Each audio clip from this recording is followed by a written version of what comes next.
মনে রাখবেন যারা কাতারে আসবেন তারা 3টা জায়গায় আসবেন না। এক হচ্ছে মাইজার, 2 হচ্ছে আবু নাখলা, 3 হচ্ছে সেলিয়া। এই 3টা জায়গাতে আপনি ভুলেও আসবেন না। এইগুলা এত কাঁচরা, মানে কি বলবো।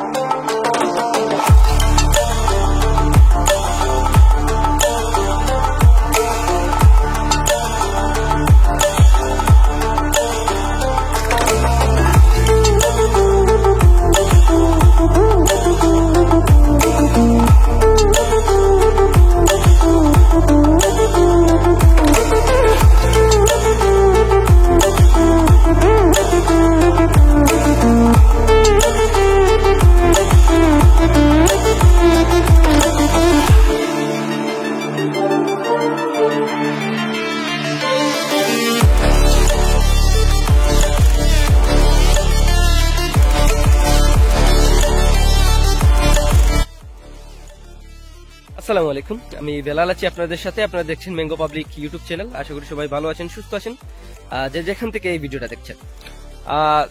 যেটা দেখলেন যে আমি ব্যাগ টেক গুছাইতেছি, মানে দেশের উদ্দেশ্যে রওনা হইতেছি, মানে ঘুরতে যাইতেছি, এরকম কিচ্ছু না, মানে আমারে পাঠাই দিতেছে এইরকম আর কি।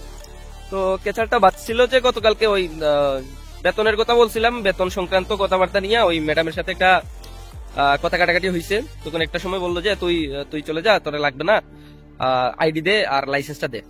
বললাম খালাস, সমস্যা নাই, আইডি আর লাইসেন্স আমি দিয়ে দিছি। তো কিছুক্ষণ পর আমার কফিল যে ও ফোন দিছে, ফোন দিয়ে বলে তুই কই।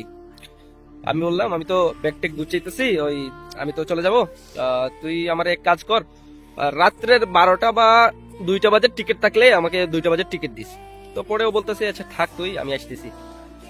তো ও আইসে দেখতেছে যে আমি ব্যাগ টেক গুছাইতেছি, ওইদিকে আমি লাইসেন্স গাড়ির চাবি টাবি যা আছে সবকিছু দিয়ে দিছি।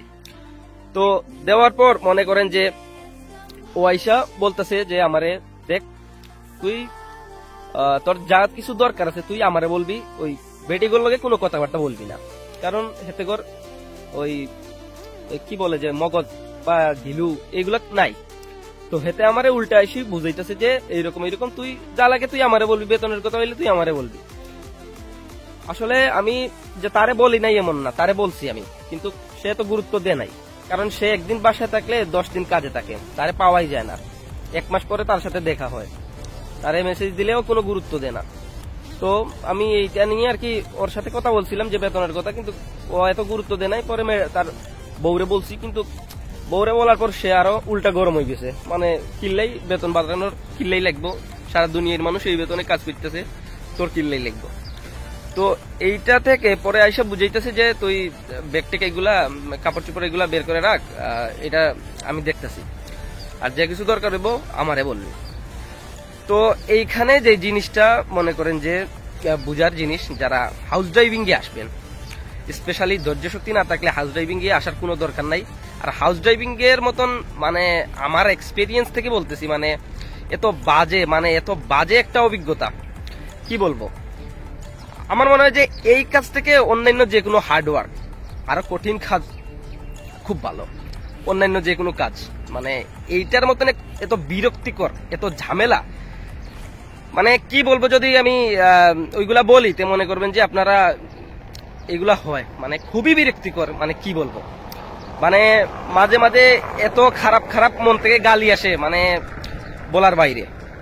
তো যারা হাউস ড্রাইভিং এ আসবেন, আমি বলছি যে যারা হাউস ড্রাইভিং এ আসবেন তারা ভাই, মানে এতটা বিরক্তি নিয়ে কাজ করতে হবে, খাওয়া ঘুম এইগুলা কোনো, মানে কি বলবো, কিচ্ছু নাই।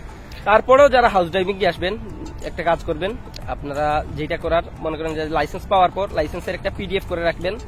পিডিএফ করে আপনি ওই যদি লাইসেন্স চায় তাহলে লাইসেন্সটা দিয়ে দিবেন, আইডি থাকলে আইডি দিয়ে দিবেন, না তোর আইডি নে, তোর আইডি লাগবে না। এইখানে আসার পরে আপনি 250 রিয়াল দিয়ে, আপনি 250 রিয়াল লাগবে আপনার লাইসেন্স উঠাতে। তো আপনি 250 রিয়াল দিয়ে আপনার লাইসেন্স উঠাতে পারবেন। এটা মনে হয় ওরা জানে না, মানে মনে করে যে বাংলাদেশি যারা আছে এইগুলা বুকাচুদা, এগুলা মনে হয় এইগুলা জানে না। আরেকটা জিনিস হচ্ছে এরা একটু ভয় বেশি দেখায়। এই ভয় জিনিসটা মনে করেন যে আমাদের বাঙালিদের মাঝে অনেক বেশি, কারণ আমরা যেটা চিন্তা করি, আমরা 2 লাখ 2.5 লাখ 3 লাখ টাকা খরচ করে আসার পরে চিন্তা করি যদি দিয়ে দে তাইলে কি হবে, আরে খাল্লি বাল্লি দিয়ে দিলে দিয়ে দিছি, এইগুলা যদি আমরা চিন্তা করি তাইলে মনে করেন যে ওই আমাদের যে এই জিনিসটা কিন্তু তারা করতে পারে না ইন্ডিয়ানদের সাথে তারা এই জিনিসটা করতে পারে না যে তোরে আমি দিয়ে দিব, তারা দিয়ে দিলে মনে করেন যে তারা 40,000 50,000 70,000 টাকা খরচ করে আসে, তুই দিয়ে দে, ওরা সৌদিতে চলে যায়, দুবাইতে চলে যায়, ওমান চলে যায়। কিন্তু বাংলাদেশিদের সাথে এটা বেশি হয়, কারণ বাংলাদেশিরা এটা বেশি সহ্য করে। কারণ 2 লাখ 2.5 লাখ 3 লাখ টাকা যখন খরচ করে আপনি আসেন, তখন যখন আপনার ভয় দেখায় এটা ওইটা, তখন আপনি মুখ বুঝে সহ্য করতে হয়। এই মুখ বুঝে সহ্য করার কারণে যে জিনিসটা হয় যে আমরা বাঙালিরা এটা ফেস করি, খুব বেশি ফেস করি, আমরা সহ্য করতে হয়। যখন তারা মনে করে যে আমাদের ভুল না হলেও মনে করতে হয় যে এটা আমাদের ভুল হয়েছে। তো যদি মনে করেন যে আপনারা কাতারে আসেন বা যে কোনো দেশে যান হাউস ড্রাইভিং এ, আমি বলবো যে না থাক ভাই, অন্য যে কোনো কাজ, অন্য যে কোনো পেশা আপনি অবলম্বন করেন। এই হাউস ড্রাইভিং এর মতন বিরক্তিকর জিনিস, আমি আসি আরো 3 থেকে 4 মাস কাতারে আসি, আমি একবারে চলে যাব, কারণ এইগুলা দিয়ে আমার হইতেছে না, আমার খুবই বিরক্ত লাগে। মাঝে মাঝে মনে হয় যে মানে কি করতেছি এইগুলা। অন্য যে কোনো পেশায় আসেন, এই পেশাতে ভাই, এই পেশাতে না আসাই ভালো। একবার লাইসেন্স হয়ে গেলে খালাস চলে যান, তারপর ফ্রি ভিসাতে আসেন। ফ্রি ভিসাতে এসে যে কোনো ঘরে কাজ করেন, অন্ততপক্ষে আপনার সাথে ভালো ব্যবহার করবে। ভালো ব্যবহার না করলে 1 মাস কাম করার পরে ভাই তোর চাবি তুই রাখ, আমি চলে যেতেছি, সোজা কথা, এটা করেন যায়। কিন্তু একবার এগ্রিমেন্টে হয়ে গেলে ভাই এইগুলার যে মানে এইগুলার বিহেভিয়ার মনে হয় যে মানে কি মানে আচরণে লাগে তারা, যে মনে করেন যে ওই শেখ কাতারের মনে করে যে বিশাল কোটিপতি।